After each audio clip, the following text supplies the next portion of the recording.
एक वक्त की बात है, एक गांव में एक जालिम जिम्मेदार रहता था जिसका काम लोगों की जमीनों पर कब्जा करना था। जो गांव के अमीर लोग होते थे उन पर तो उसका बस नहीं चलता था, जबकि गरीबों की जमीन पर वो भागकर कब्जा कर लेते थे। हाँ मुंशी, और कोई गरीब घर ढूंढा है या अमीरों की लिस्ट बनाकर घूम रहा है? अरे सेठ साहब, लगता है सारे गरीब ही गांव छोड़कर भाग गए हैं जब से आपने उनकी जमीन पर कब्जा करना शुरू किया है। अब तो फिलहाल अमीर ही रहते हैं। मुंशी जल्दी से कोई गरीब घर ढूंढ ले, बहुत दिन हो गए हैं कब्जा किए हुए। अब तो जमीन पर कब्जा करने के लिए दिल बहुत मचल रहा है। ठीक है सेठ साहब, मैं जल्द ही कोई गरीब जमीन वाला ढूंढता हूँ। ठीक है ठीक है। अच्छा, बाजार से 1 किलो बकरे का गोश्त लाकर अपनी भाभी को दे दे, उनका बहुत दिल कर रहा है आज कोरमा खाने का। ये कहकर वो मुंशी चला जाता है तो रास्ते में उसे एक बूढ़ी औरत नजर आती है जो एक छोटे से घर के बाहर बैठी होती है। वो उसके पास चला जाता है। अब्बा जी, आप यहाँ क्या कर रही हो? आपको मैं पहली बार देख रहा हूँ। हाँ बेटा, मैंने और मेरे बेटे ने कुछ दिनों पहले यहाँ पर घर बनाया है। ये हमारी छोटी सी जमीन काफी अरसे से पड़ी थी, तो सोचा यहाँ पर घर बना कर रहना शुरू कर दे।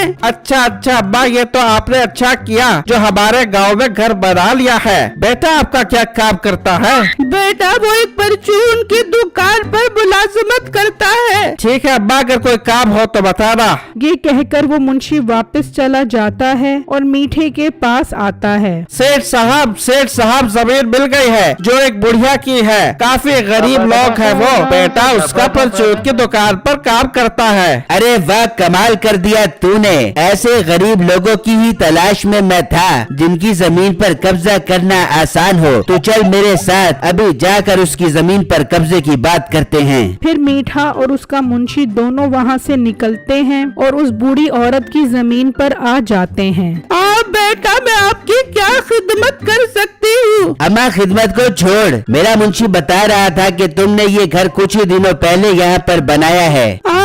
बेटा, अभी कुछ दिनों पहले ही घर बनाया है। किसकी इजाजत से बनाया है तुमने घर? तुम्हें पता नहीं है कि मैं इस गांव का सेठ हूँ? मीठा नाम है मेरा, लेकिन मैं जबान का बहुत तीखा हूँ। इस गांव में मेरी इजाजत के बगैर तो कोई परिंदा भी पर नहीं मार सकता। इसकी सजा तुम्हें मिलेगी। बेटा, किस बात की सजा? ये हमारी जमीन है, हमें किसी से इजाजत लेने की जरूरत नहीं है। जगह तेरी है नहीं, जगह तेरी थी। अब आज के बाद ये जगह मेरी हो गई है। तुम्हारे पास 2 दिन का टाइम है। चुपचाप ये जमीन छोड़कर यहाँ से चले जाओ, वरना मैं तुम्हारा वो हाल करूँगा कि तुम याद करोगे। ये सुनकर वो बूढ़ी औरत घबरा जाती है और मीठा और उसका मुंशी वहाँ से चले जाते हैं। फिर जब शाम होती है तो उसका बेटा घर आता है तो वो उसे सारी बातें बताती है। क्या बिजाड़, ये क्या बात है? ये जमीन तो हमारे नाम पर है, वो हमारी जमीन पर कैसे कब्जा कर सकता है? मैं उसके पास जाता हूँ। नहीं बेटा, वो बहुत जालिम इंसान है। हम बस ये गांव छोड़कर दूसरे गांव में चले जाते हैं। अब बेजार, हम कैसे ये गांव छोड़ सकते हैं? ये हमारी जमीन है, मैं उससे जाकर बात करता हूँ, वो समझ जाएगा। फिर बिट्टू पता मालूम करता हुआ मीठे के पास पहुँच जाता है और उसे अपनी जमीन पर कब्जा न करने का कहता है, लेकिन मीठे ने उसकी कहाँ सुननी थी। वो उसे भी 2 दिन का टाइम दे देता है। बिट्टू परेशान होकर घर वापस आता है और सोचने लगता है तो उसके जहन में एक आइडिया आता है। हाँ, ये तरकीब बहुत अच्छी है। मुझे उम्मीद है कि मेरी ये तरकीब काम कर जाएगी। वो बाजार से 3 नकली हीरे लेकर आता है और उन्हें पौधे में लगाकर अपने घर के बाहर उगा देता है और अंदर आ जाता है तो उसकी माँ कहती है, हाँ बेटा, उससे बात कर आ गया है, वो मान गया है ना? नहीं अम्मी जान, वो बहुत जालिम इंसान है, वो नहीं मान रहा। मैंने उसकी बहुत मिन्नतें की हैं। फिर बेटा, अब तू ये जमीन